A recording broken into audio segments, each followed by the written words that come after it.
So I wanted to go over another example of the epsilon delta proof. So we are going to prove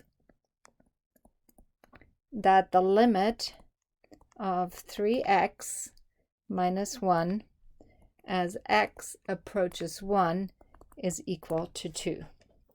So remember, we're going to work backwards. So for every epsilon greater than 0, there exists a delta greater than 0, such that if the absolute value of x minus a is less than delta, it follows that the absolute value of f of x minus L is less than epsilon. So what we need to do is start with the absolute value of f of x minus L less than epsilon and come up with a delta that's dependent on our epsilon. So we're going to start with f of x minus L, the absolute value of that being less than epsilon. And remember, over here what we have is we have our limit, which is equal to 2. We have our function, which is 3x minus 1. And then we have our a, which is equal to 1.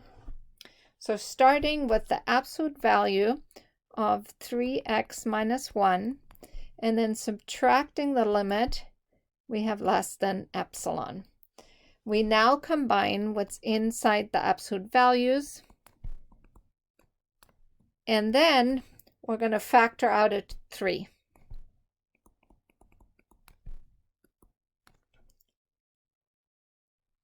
This is the absolute value of x minus a, which we want to have less than delta.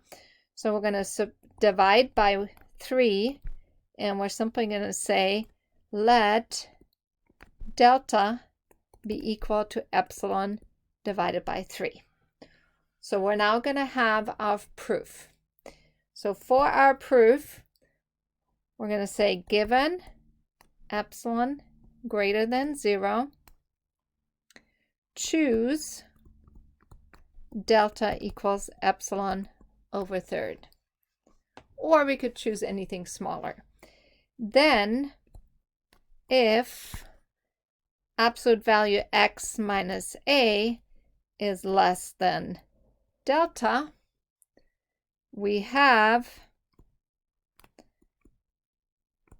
that absolute value of f of x minus L, which is equal to 3x minus 1 minus 2, which is equal to 3x minus 3. Again, we're just going through the same steps as before, which is equal to 3 times x minus 1, which is less than 3 times delta.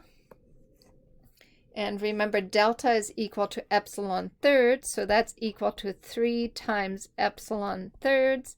We're going to cancel this out, and we have now shown that for any epsilon, if we choose our delta to be epsilon third, then we know that we're going to get closer and closer to the limit. So meaning for any values or range we choose around our function value, we can find an x value close enough to a such that we get close enough.